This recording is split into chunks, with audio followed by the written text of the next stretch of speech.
Hello, South by Southwest. Welcome to our afternoon panels. My name is Cecilia Noel, and I'm an associate editor at Stranger's Guide. We're an award-winning magazine that commissions stories from local writers and photographers to build authentic portraits of place, from Scandinavia to Tehran to Colombia and Lagos. Learn more about what we do at strangersguide.com or look for our special global tickets spread around the festival. Today I'm here to introduce Alex Kantrowitz and Jim Mckelvey. Alex Kantrowitz is the founder of Big Technology, a newsletter and podcast about big tech in society. He's also the author of Always Day One, How the Tech Titans Plan to Stay on Top Forever. Jim Mckelvey is a serial entrepreneur, inventor, philanthropist, artist, and author of The Innovation Stack, building an unbeatable business one crazy idea at a time. He is the co-founder of Block, formerly Square, and served as the chairman of its board until 2010, and still serves on the board of directors. In 2017, Mckelvey founded Invisibly, an ambitious project to unlock the value of people's personal data. He is a deputy chair of the St. Louis Federal Reserve. During today's event, our panelists will be taking questions, so you can use your South by Southwest app to ask questions if you just click on the Engage button linked to today's session. Please join me in welcoming Alex and Jim to the stage.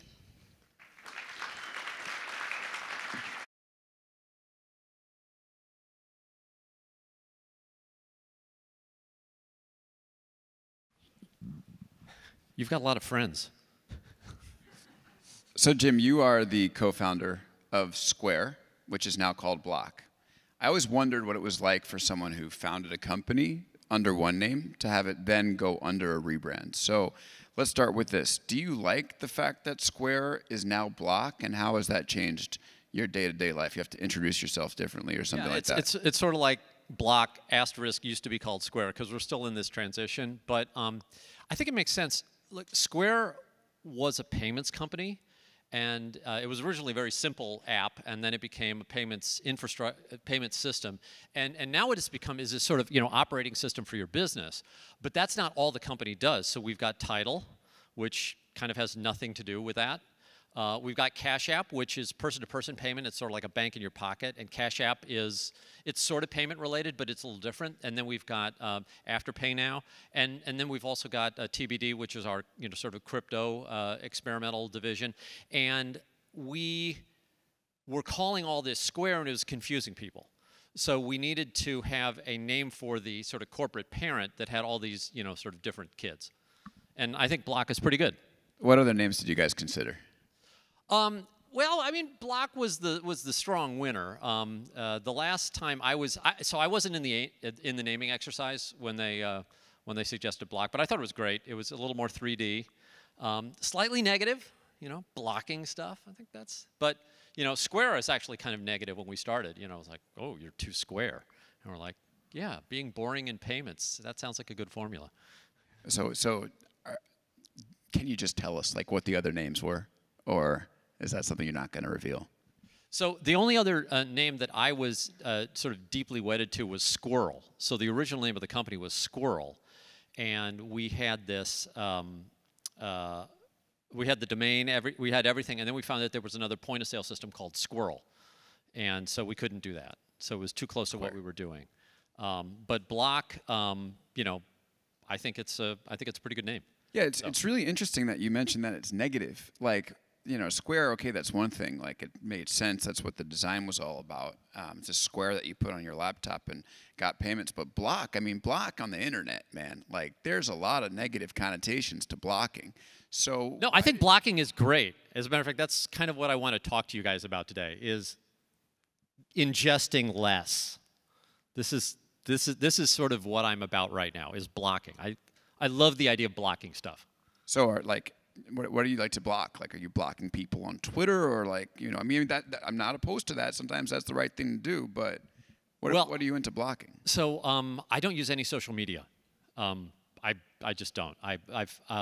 If you follow me on social media, you are in fact following a team of professional 26-year-old females who try to tweet like me, but don't often pull it off.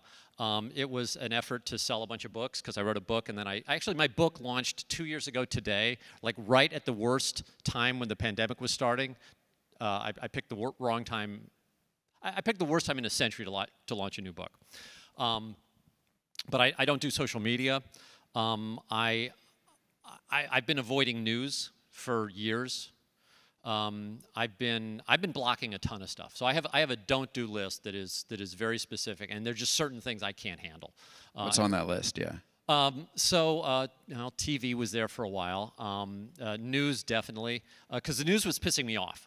Like what I found out with news was that I would get the news, and then I would be sort of irrationally angry or upset or somehow in this negative state after I got it. And so my solution was just cut it off, like just zero. Oh man, so many things piss me off. Lately, my email's been pissing me off. So say more. So okay. Do you guys remember when email was great? Does anyone remember like the early days of email? Yeah, okay, there are a few hands here. When email was great, was this about 6-month period, and then the spammers figured out that they could get into your inbox, and it didn't cost them anything to do that, and so you got flooded with garbage, and then email became terrible, all right?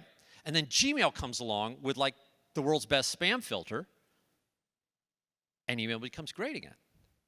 But that was 15 years ago, and in the last 15 years, what's happened, at least to my inbox, is people have figured out that if they email it to Jim at any company that I started, they're probably going to get through. So I've got about 7 or 8 emails out there that I'm not changing because they're my emails and people have them. But people who shouldn't have them have been emailing me. And to the extent I got like, well, I get about 100 unwanted emails in my inbox a day. These are not spam. This is just crap that makes it into my inbox. And then I get a little bit pissed off having to delete every one of them. So I wanted to block that. So I built my own paywall for my email. So here, I'm going to do something really stupid. We're at South by, right? My email address is jim@invisibly.com.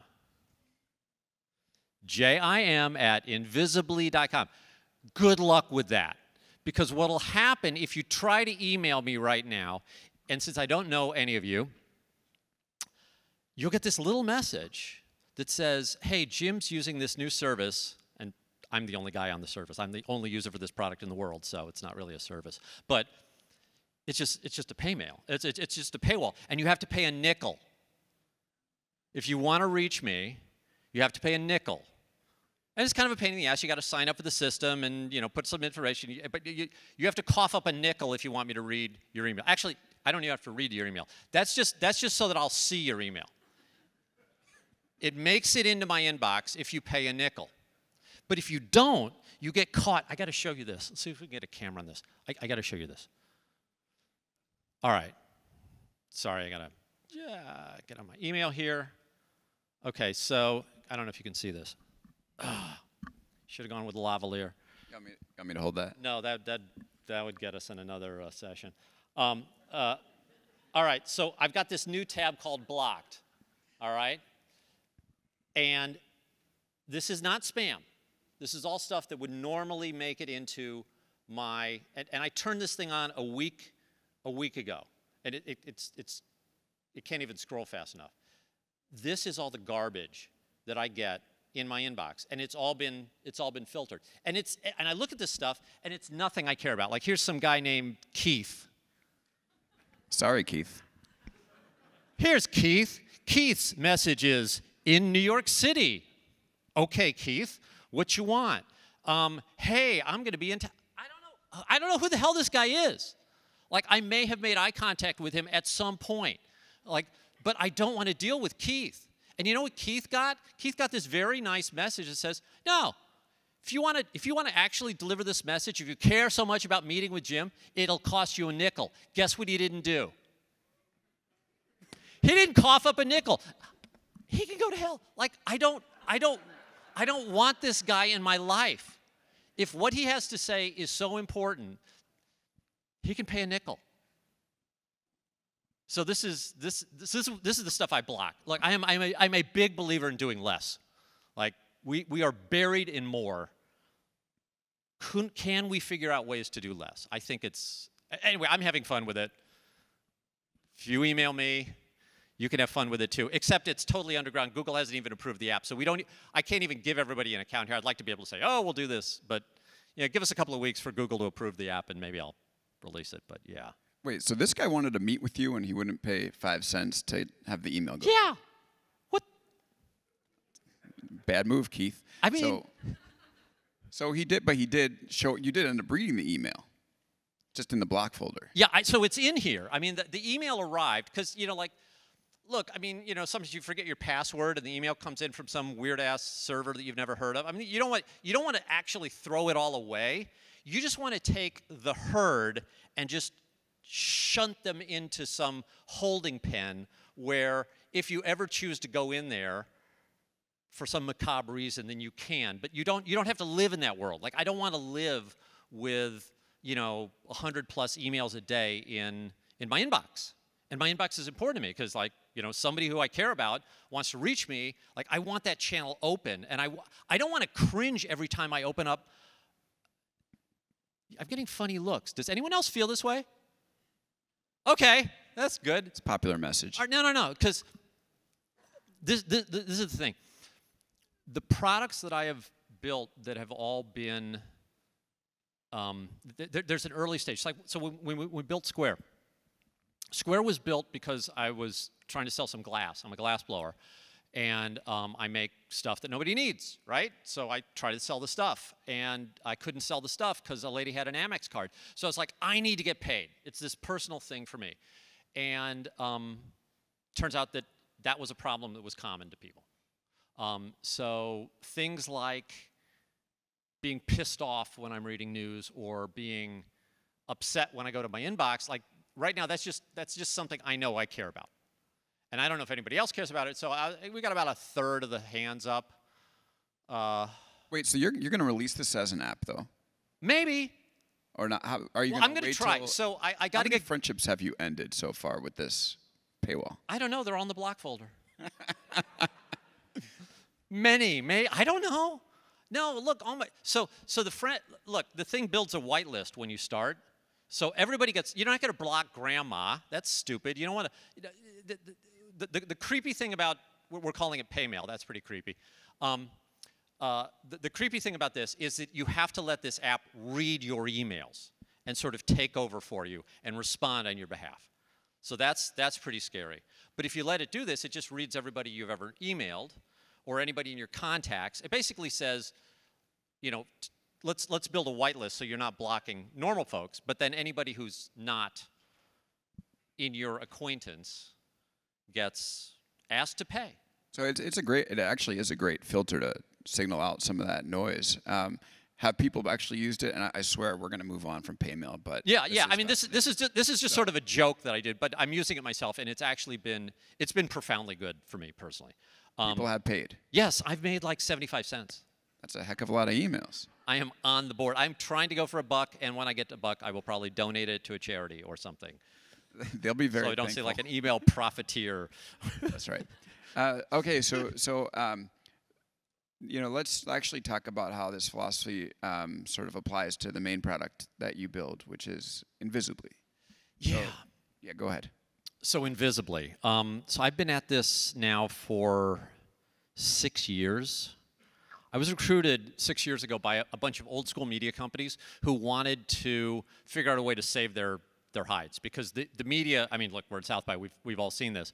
The model that pays for content has been broken, and it's been breaking progressively worse and worse.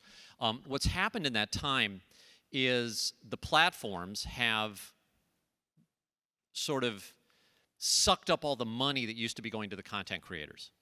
So if you think about the way the stuff you get into your brain is created, there are like 3 ways to pay for it. One is subscription. Okay, so we all know what that is. The other one is ads. And most of the stuff that you ingest, most of the content that you read or watch is ad-supported. And then the other thing is pay-per-view. And pay-per-view has just never worked. And there are a bunch of reasons pay-per-views never worked, but pay-per-view has fundamentally never worked because it depends on an ecosystem or an economy that's built on what we call micropayments. So this is fractions of a cent. Okay, so like when you read an article, you read a news article, say, the typical news article makes about 1/4 of a cent for the publisher. Okay, so let's say you wanted to see that news article with no ads and no paywalls, and you say, well, 1/4 cent's nothing to me. How are you going to pay 1/4 cent? Like, what are you going to do? Like, there's no vehicle for that, and you can't do it in crypto because it's like Bitcoin's inefficient up to $200. So like, there's just really no good way for you to make those payments.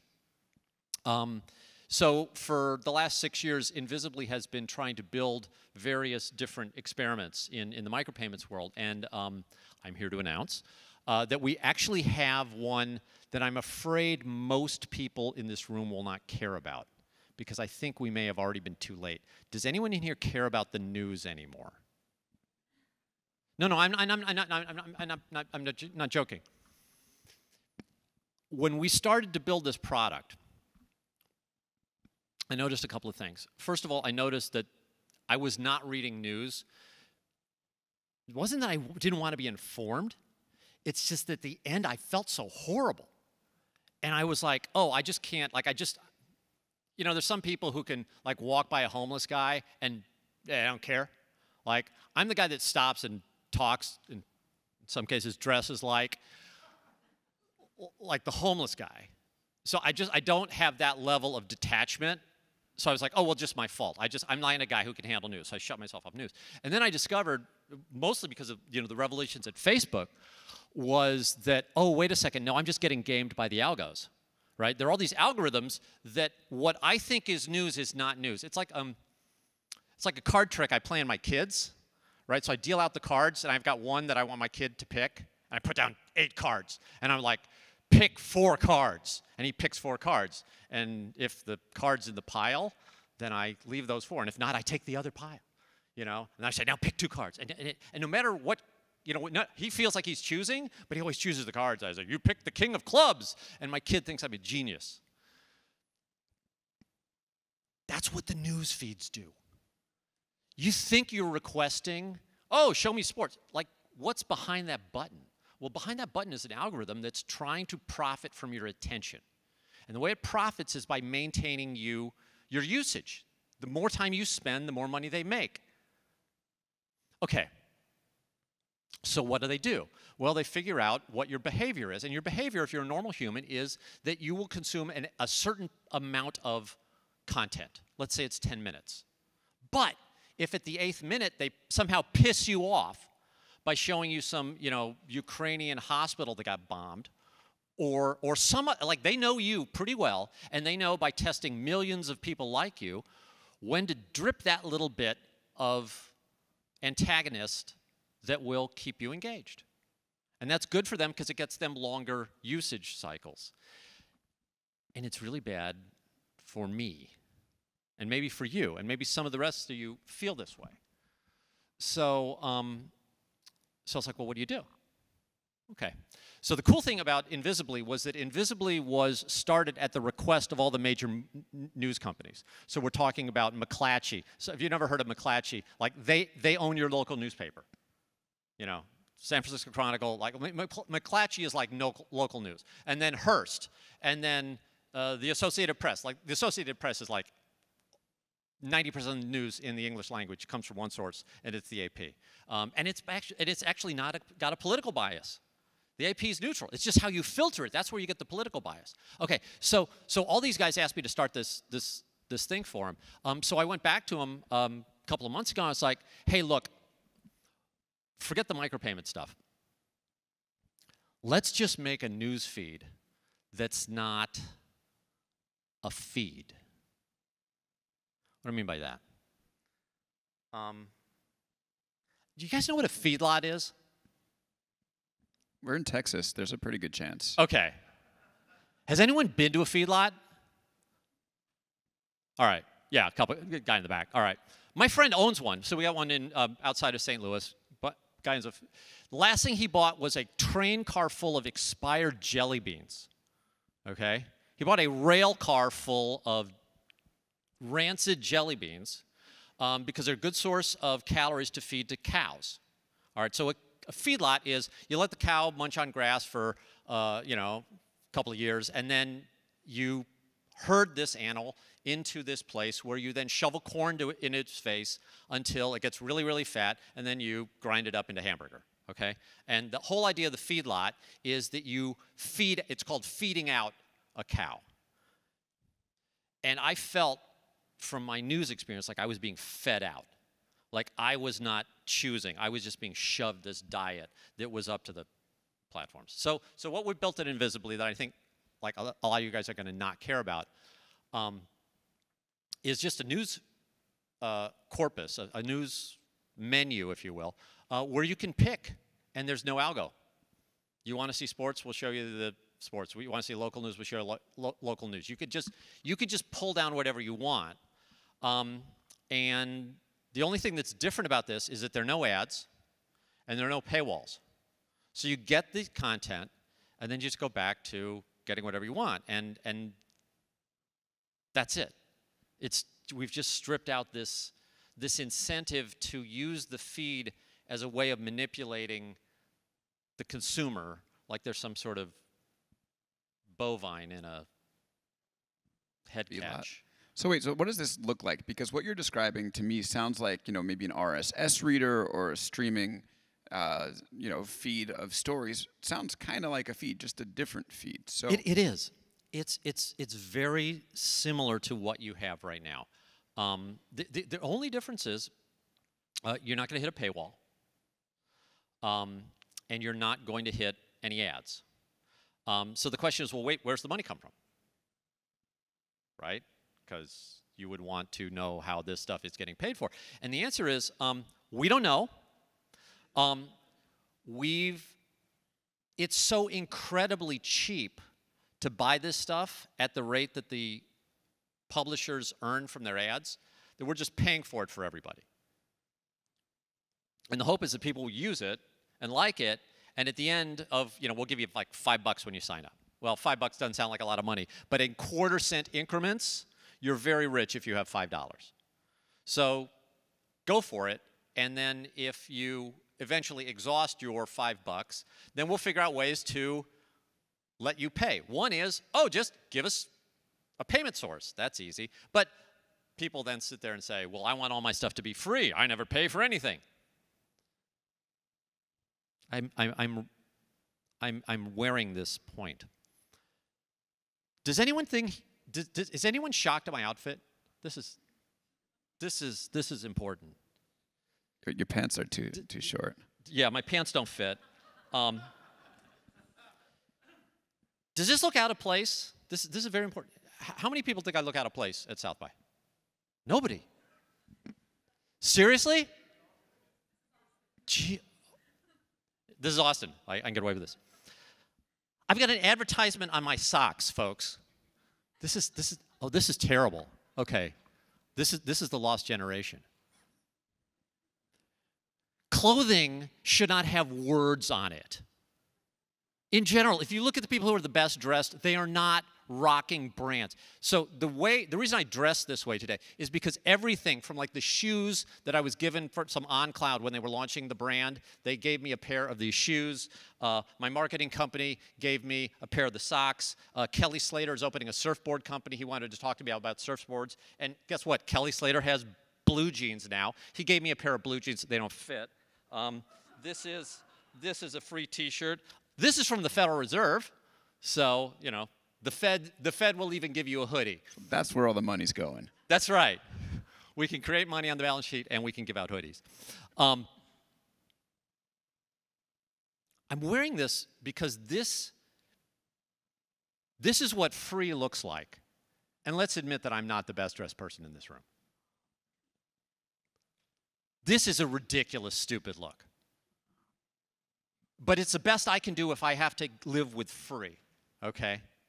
And the fact that more of you were not shocked at this is sort of tragic. Because this is what you're used to. And this is the thing that I'm worried about with news, okay? Because I think news is kind of important. But I think we are the lost generation. I think, I've been talking to kids. Kids are not going to sell their identities to the platforms. There is going to be a change in the future. But for those of us who, for the last 15 or 20 years, have been fed our news, have been fed our media, I think we may just be used to it. And the thing that I don't know is what happens if you pull a cow out of the feedlot and walk him back into a pasture. Like, what happens to that animal? I don't know. Nobody's ever tried it. At least I don't dare go buy these things. 1,200 pounds of angry pot roast. But there's a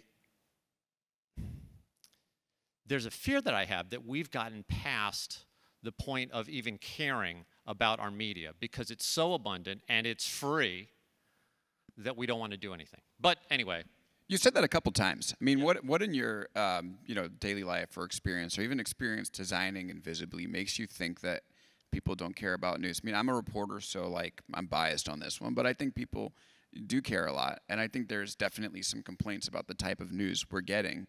But what have you seen that's made you believe this? Is it just the way that people are, your contemporaries are talking, or? So we're releasing the product today, so I don't know. It is not. How do people get the product, by the way, if they want it? So go to invisibly.com and download it. And by the way, it's completely raw. We were sprinting to get it out. Like the Mckelvey hookup is not in there yet, so we'll have that in a couple of days. I'm getting a call from a sheriff. You need a pay mail for your phone. I know. I got to figure out how to get that hooked up too. No, it's a new product. I don't. Here's the thing. I am so worried that what we think of as mail and what we think of as free is just something that people don't care about anymore. And believe me, when we were building this product, we had arguments at the company. People are like, "Why are we starting with news? News is dead. Let's start about something that people care about." Like we had these fights in my company because people who genuinely believe in this vision of sort of people being at the center of this transaction as opposed to a platform being at the center is I don't know if people care. If they care, I think it'll be valuable, but I don't know, And if it's acceptable to just walk around looking like a human billboard, then fine. I mean, I guess I should rent this space. The Fed's getting a pretty good advertisement here, But I'm just scared. So you mentioned that you're going to start giving people $5 and then hope that they'll pay eventually, and then if they don't, and you kind of left that open. And it's becoming a cliche at this point to say it, but I'm going to say it anyway. People always talk about if you're not paying for the product, you're the product, and we are here at a data economy conversation.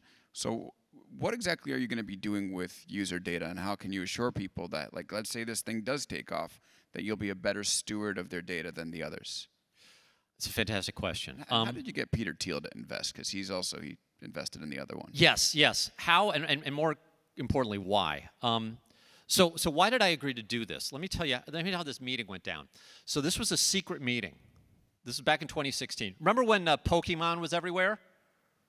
Like people were getting run over, like trying to get a Pokemon, or Pikachu runs into Broadway and 3 guys end up under a bus dead. Okay, that was the week that I went to this meeting in Chicago with all these old school media companies.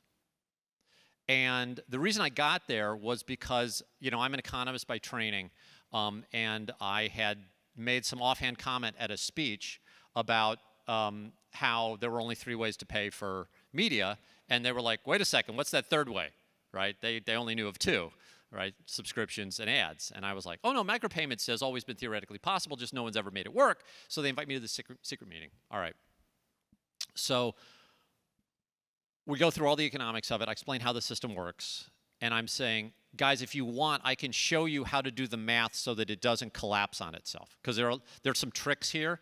Like one of the tricks with micropayments is that they're so small that you have to have invisible agents acting on everyone's behalf, because none of you care about the difference between a penny and 3 cents, right?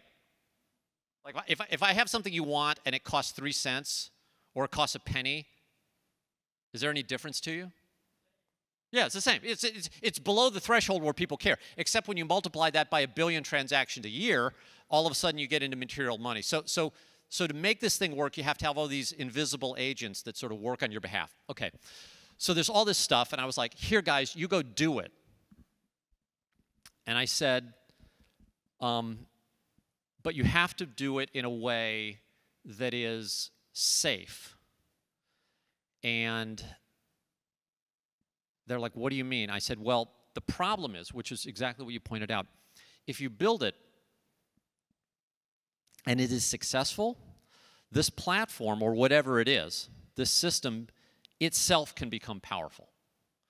So the way we structured the company was we put controlling interest, like a vast majority of the company's stock is in a,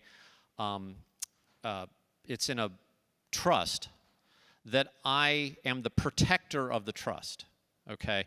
This is a bunch of legalese, but basically, you can't take over this thing. You can't sell it out. It's that scene, remember Young Frankenstein? Remember when he locks himself in the room with the monster? It says, no matter how loudly I scream, don't let me out. That's our business model at Invisibly. And the reason I did this was because my wife and I have already pledged to give away all the money that we've made.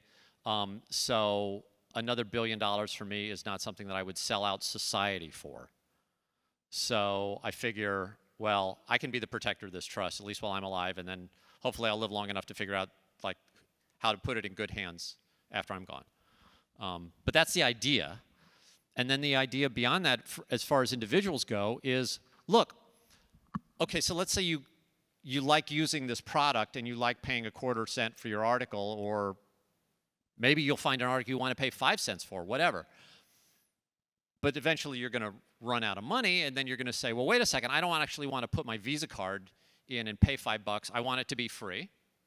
And we say, okay, in that case, there's another tab that says Earn, and guess what the Earn tab is? Anyone want to guess? Dear Lord. Ads. Yes, of course, it's ads. It's people who want to pay for your attention, except instead of paying Facebook or Google or some, ad network, they're paying you directly. Like it is a direct exchange of value. Now, is it lucrative?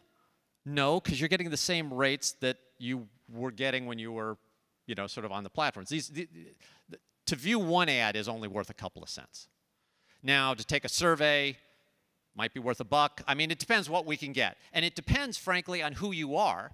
And who you are depends on what you're willing to share, right? So if you want to be an anonymous blob with no gender, age, ethnicity, hobbies, or, offspring, fine. You're an anonymous blob, and all I know about you is you're probably human.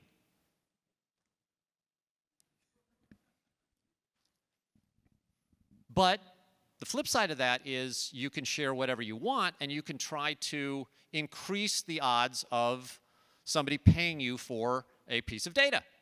But that's totally your experience to control. In other words, yeah, we have a creepy amount of data only if you give us what you consider is creepy information. So, for instance, I'm extremely protective about my children. You don't see their photos online. I don't, I've got a couple, and that's all you need to know. But I'm totally upfront about, a bunch of other stuff. I'll tell you where, I live, tell you what my email is, right? I'll share a bunch of stuff. That's up to me. And you guys should all have the ability to make your own choices. And then what we do is we take those choices, and if you want, we will go try to sell you, along with a bunch of others, to advertisers who are willing to pay. The cool thing about that, which I would love to try, is I believe there's a difference in your brain chemistry if you volunteer to do something than if you're forced to do something. So think about every ad you've ever seen. It's probably an interruption between something you want to watch or read and something, it's a blocker, right? Like I want to drive around my city and look at my city, and there's these damn billboards blocking my view. I want to see the football game, but I got to watch a truck commercial, and then I got to watch another truck commercial. That's the way advertising has always been presented, and this would be a new way, and we don't know if it's effective. We don't know if it's going to work. I think it will be different, and hopefully it'll be some way that if you want everything to be free, it can be free. But we don't know that. We would need people to get in and try it. You know, advertisers are trying to reach people with disposable income, and people with disposable income are going to want to pay, and they're not going to want to sit through ads. Like, Jim, you have some cash in the bank. I don't expect you to, sit through these ads before you end up, going to read news. I think you'd probably pay for the news, but that would deprive the advertisers that are advertising on your app of an opportunity to reach you. So how is this advertising product going to be successful? Yeah, so there is that adverse selection in that you say, well, rich people. So let me rephrase that, because there's a classic media argument that you made, which is the rich subsidize the poor by being the ones who the advertisers are trying to reach, and then the news is created or the content is created for the rich people who can pay for it, but then everyone gets to enjoy it, right? So it turns out that equation is wrong, and it's wrong for a really interesting reason. It turns out that they're not trying to reach rich people. They're trying to reach stupid people. And I can prove this. What do I mean? Not stupid, gullible. I love that you're about to start an advertising business, and this is the way you're... No. I mean, look. Come reach a bunch of dummies. Yes. No. Gullible dummies. Okay? Because we did all these deals with these media companies, we were setting it up, and I got to see some of the numbers they were doing. Do you know what? Okay, so let me give you two scenarios. One is a consumer who is makes $500,000 a year, college educated, reads, pick some fancy publication, New Yorker, Atlantic, something like that. Versus somebody who barely got out of school and is on a site which I won't malign here, but let's imagine a fake news site. This is a site where stuff is clearly false. Who's got the higher CPM, the Atlantic or the fake news site? The Atlantic. Wrong. Wrong. This is something, if you take one thing out of South by Southwest, learn this. Stupidity is valuable. Gullibility is valuable. And I had it explained to him. Like the guy who was selling this product was like, I was like, how do you get these numbers? I was looking at their numbers. I was like, these can't be right. You've got an extra decimal point here. He's like, no, that's what we get. I was like, why? He's like, our customers will buy anything. Think about it. If you're the sort of person who believes the latest fake news is true, and there is a percentage of people who believe that, nobody in this room, of course.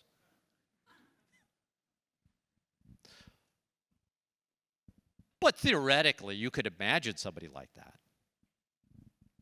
Turns out they might be also willing to buy some crazy products. And look at the ads that they're putting on those sites. And you will see those ads are for products. So you would say, well, I'm never going to buy that. Well, of course not. But there are people who will. And it turns out the fake news sites actually have a higher dollar value. So back to your question.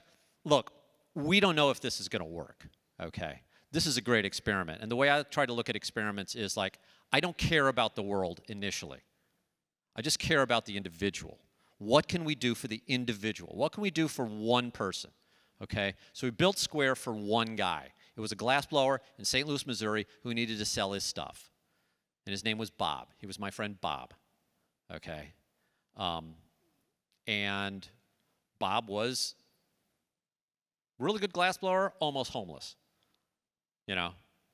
And Bob he was the guy that I built Square for. He was the guy in my head. I was like, can I build a system for Bob? Because I know what Bob needs. Bob needs to get paid. He makes his art. He can't sell his art because everyone's carrying around pieces of plastic. They don't carry around cash. So I'm going to build this thing for one guy. And it worked. It worked for Bob. It turns out there were millions of other people like Bob. I was sick of my email. I built it for one guy. In this case, it was me. But maybe some of you guys try to email me.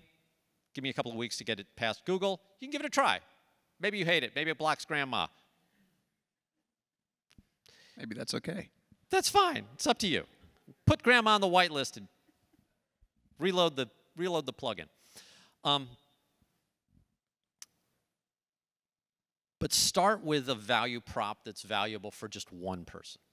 And to me, one of the value props that I'm personally testing right now is how do I feel at the end of the day after I've read news on an app that isn't trying to shovel news at me and manipulate my behavior? I don't know. I've only been using this for about a week. So, and we still don't have the majority of the content hooked up, so it's early days. But if we can get to the point where individuals are enjoying it, then maybe that's something that a lot of people will. Maybe we'll get some user population. If we get a group of users, then we can attract advertisers, and then we can have we can have you enjoy the pleasure of selling your eyeballs explicitly. And we'll see how that works. And if it doesn't work, then go back to Facebook.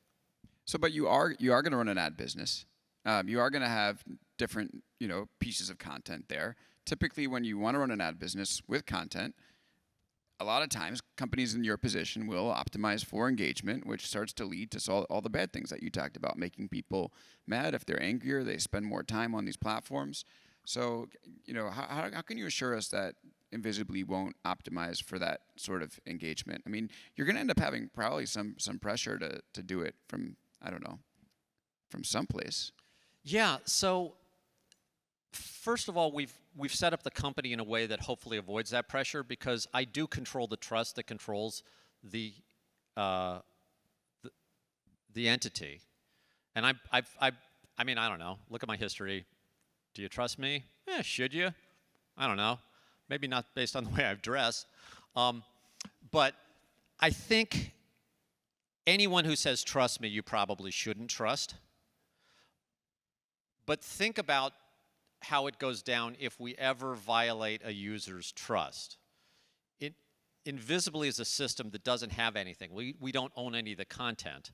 We're just this little invisible agent that's acting on your behalf, trying to make these payments, for you to buy content, or trying to sell your eyeballs. If you want us to sell your eyeballs, we're turning in your agent and selling your eyeball. That's the only value we have. Okay. So I've got an agent. His name's Peter. Okay. And when I get a speaking gig, you got to talk to Peter. Okay. And Peter will get as much money as he possibly can get out of the people who want to pay me. But Peter's on my side. But if Peter breaks my trust, then that relationship ends. So that's all we have. Like the only thing Invisibly has, and we don't have any of it right now because we're just launching this thing, is this sort of trust. The platforms are totally different. They've got you locked in by controlling the stuff that you want. Like you don't have to trust Facebook. You will still use Facebook. I bet there are a lot of platforms you don't trust that you still use. But Invisibly, like trust is our only, it's the only thing we have. Because that's all an agent really has. Like if you don't trust your agent, get a new agent. So I hope we wouldn't be so stupid as to violate and ruin the only thing that we've got going for us. Yeah, I want to talk to you about news. By the way, before I ask this question, we will take questions. It's in the South by app. You go to this panel, you click engage, and there's a chat function, and those questions will come up on the screen here. And if they're good, I'll ask them to Jim. So these are looking some good ones. Yeah, well, I'm going to ask them in a second. Someone wants pay mail on LinkedIn. We'll get to that. So I just want to talk to you about news reading behavior, right? Because so this is how it works for me, and I bet it works for a lot of people in this way. Where like I'll use a feed, something like a Twitter or a Facebook, to kind of scroll through, find out what's happening at the moment, and generally all those links are going to be free anyway. then the news sources that I'll pay for, things like the Wall Street Journal and the New York Times, are places that I actually go intentionally to when I want to learn, go deeper and learn about something that I'm not getting in the feed. So I'm kind of curious, because the thing that you're talking about is actually flipping the behavior, Yeah. where you pay in the feed, which is not how most people use it. So how have you thought through that different change of behavior? So changes of behavior are really difficult to get. So we're just trying to keep it super lightweight at the beginning, and to have enough humility to recognize that what we're releasing in the next week is probably going to change a lot over the next couple of months. But generally, the idea here is just be super light-handed when it comes to consumer behavior, and look at what the use cases are. So I don't think anybody in here well, I mean, look, what you just described is a fairly common way of getting fed. And what we're hoping is that some percentage of people will actively want to behave differently. And we don't know that. Because, like, if everyone is satisfied with the status quo, keep it.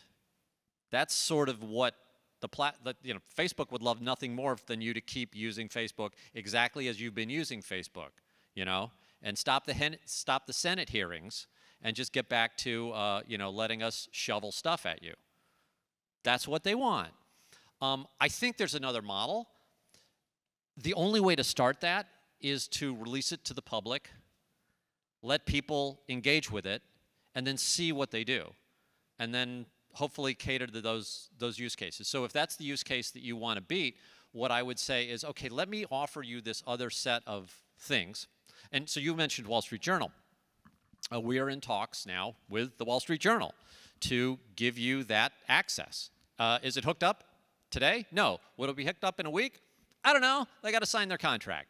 But wouldn't it be great? I mean, how many of you guys have been paywalled at the Wall Street Journal? You wanted to read? Yeah. There you go. God, I wish the camera's pointing the other way. All right. It sucks, right? And what if you wanted to share this article with your friend and you had to pay a nickel for it? Would you do it? If I made it super easy to pay the nickel. Like, you don't have to reach in your pocket. You don't have to sign up for anything. We'll just suck a nickel out of you and, it'll go. You've already got our credit cards from PayMail, so. Yes, we do. We know all, right? We're a platform. No, I think you've got a situation there where a lot of people are going to respond positively, not to the choice. I'm excited about the choice. I'm excited about me being in control of the feed. That's the thing that gets me excited. I think what most people are going to be excited about is they're never going to hit an ad or a paywall. Like, they're never going to have their experience broken by this sort of big mess that's put in the way when they're trying to read or watch. So I think that's the thing that'll appeal to the masses, but I don't know. We have 0 users right now. So come and find out. So here's a question that I've been wanting to ask you all throughout this conversation, because we started with the Square rebrand to Block.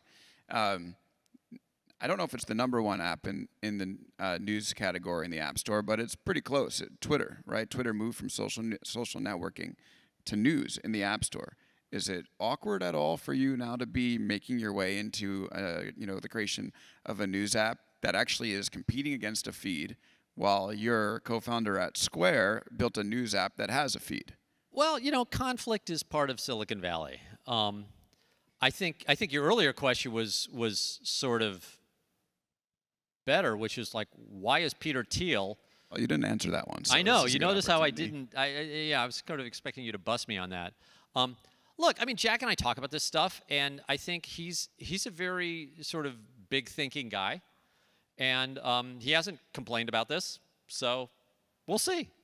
And the reason Peter is backing the company, and I wanted Peter as an investor, was because, whatever your view of Peter Thiel is, you have to admit the guy has called a lot of things right that the rest of us have called wrong. He's been right a shockingly high amount of times in his career, and publicly right. Like, he goes there before and he says, Hillary's not going to win. And we're like, oh, yeah. Hillary didn't win. So I wanted Peter's money basically to validate the fact that what we were doing might be crazy, but it's not crazy to people who really see how things can be. So yeah, Peter's one of our main investors, and Founders Fund is one of our backers. And he wasn't like, oh, well, you're trying to, basically sell this off of the whole feed idea, even though he was an early investor in Facebook and was on the board. Is this why he left the board? He just left the board of Facebook. We had nothing to do with that I know of. No, I don't know the story there. Okay. We have like nine minutes and change left. So what if we rapid fired through as many of these questions from the audience as possible? Quickly as we can. Yeah. Okay. Do you know, this is from, anyway, I can't really read the names. Do you know Blendl? A similar initiative in Europe launched. I'm supposed to read those questions. Sorry. I thought you said you couldn't read it. No, I couldn't read the name, but go ahead, read the question. Okay. You can read this one. I'll read the next one. Okay. Do I know Blendl? A similar initiative of yours launched about 5 years ago. Not very successful, it turned out. Can we learn from them? Yeah, don't try to get people's credit cards. I mean, look, the problem with Blendl is that, first of all, the articles are expensive. They're like 50 cents a read. And secondly, which is like, that's like 100x what the article should be. Okay? Blendl is way off the charts as far as cost. And it's a tiny little number of articles. So Blendl is basically an editor. It's somebody who filters the world and picks articles that they think you're going to like. And if you actually happen to have the exact same taste as the Blendl editors, then Blendl's actually wonderful because they're a discovery mechanism. As a payment platform, they never worked because it's too weird to have these tiny little payments and on such a small corpus. Like, I think if you look at what Invisibly is searching, like we're doing the AP feed, which is thousands of articles a day, just in English. And then you add to that Mckelvey, which is at least hundreds of articles of all local news, and then you add, all the other ones that I can't mention yet because I haven't signed their contracts. You want to be searching a big group. So I think Blendl got it wrong on they're way too expensive, way too much friction, and not a big corpus. So that would be my knock on those guys. Okay, great. Let's see if we can do the next in about a minute each. I want to ask this one actually at the bottom. If everyone wants free news, why do people still subscribe for top-tier outlets like the Times, Post, and Journal? Is that kind of content available through the Invisibly feed? Not all of it yet. One of those is about to sign a contract. Break some news. But it's a very good question, which is if we're going to the premium news outlets. So the premium news outlets, 85 to 90% of the content is still the Associated Press. They're not breaking those stories. They're rewriting them under their banner. And that's, again, a curatorial effort. So in other words, it's not that the Wall Street Journal said it. It's that the Wall Street Journal chose to include it. So getting back to the theme that I was harping on earlier, filtration, blocking, winnowing it down. The great thing about the journal is that it's only got a certain number of articles in it. So when I read it, I kind of feel like, okay, I trust the editors at the Wall Street Journal, and they have a limit because they've got physical pages they have to print, because they still print the newspaper. And so if it makes it onto that page, then it's probably important, and therefore I should read it. And that's what gives me the quality in those publications. It's not in many cases the journalism, although sometimes they do spectacular journalism, and in those cases, that's the only place you can get it. The first day. And on the second day, it's picked up by everybody. So I would say those are still sort of curatorial efforts, but they're excellent, and we're trying to include them. In fact, give us a couple of weeks, we'll probably have a couple in there. So. Awesome. That will definitely make it more appealing. I'd be willing to give it a shot if you get one of those three in. I actually like this question too. Will you have a transparent indicator or avenue on Invisibly that can show when news is spreading misinformation or fake news, like a rating or a fact check? Which is right now, I guess you don't need it, but if you expand outside of the AP, you might. Yeah, I don't know what to do with misinformation because one of our signatories in the early days was The Onion. And I don't want to block The Onion because it's fake news, because I love The Onion. Instead, what we're going to do is just be transparent about the source and let the individuals have to figure that out. I don't want to have to do that algorithmically. Like the other thing is, like we could get into this curatorial exercise where it's like, well, what should we surface? And I think that's wrong. I think that's like telling somebody what they should eat. Okay. What I would like to see as far as food is freedom of choice. Now, am I going to have a healthy meal tonight? That's completely up to me. Now, it's not completely up to me. Part of the choice is what I choose to eat. Okay. Then part of the choice is what's available. Okay? And unfortunately, I got to catch a plane out of here, and I'm going to be stuck in an airport. And I saw the Austin airport. It did not look promising. Thank you. I'm vegan. But the problem is, you've got you've got this sort of two systems that have to function. One, you have to have the choice that you need, and then you have to make the right choice. So we're not going to make the choice for you. The choice is completely yours. What I'm trying to do is give you more things from which to choose without being steered into one or the other. But no, you're on your own. There's a couple of Apple questions here, but I just want to ask what I think is the most pressing, maybe a tangential, but it captures the spirit. Isn't Apple News your biggest competitor? I mean, it's what is it, like $5 a month, and they get all these premium news sources, including the Wall Street Journal, and you can read it in their feed. So how do you think about the threat from Apple? So I think about Apple the way I think about any sort of large platform, which is that they are probably more interested in Apple's well-being than my well-being. That's just a general suspicion I have. Love their products, although I carry an Android phone, and I would say the reason I carry the Android phone is not that I can't afford an iPhone, it's that most people carry Androids. Not most people at South by. I'm like, well, who's using Android in this room? Oh, that's not bad. Cool. All right. Usually it's a way smaller number at a conference. But that was about a fifth. But 80% of the world carries this sort of device. And if you go down to that sort of device, $5 a month is not something that those folks are going to pay. They're going to get the free thing, but it's like free is not always the best. So I'm hoping that the whole world is in on Apple News. And I'm willing to let all the iPhone people suffer. So are you going to release Android first? No, it's just an app. It'll run on either. Okay, and if people want to get the app, how can they get it? Invisibly.com. Go to invisibly.com. Or can they just type it into the App Store? I honestly don't know. Thank you. There you go. Okay, there's a yes from somebody who's done it.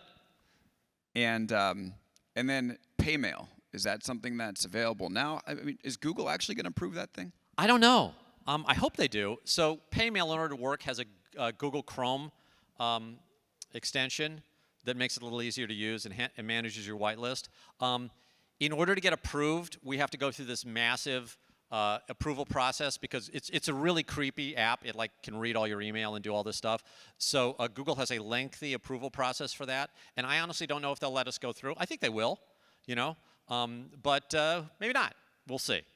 It's not been approved, but it is something that I'm deeply I just love using it right now. Yeah, myself. You could probably call some friends over there. Maybe they'll help push it through. I do know a couple people. Yeah. All right. And again, your email, if people want to bounce and pay 5 cents to reach you, is? Jim@invisibly.com. And the book? Oh, the book. Yes. It's called The Innovation Stack.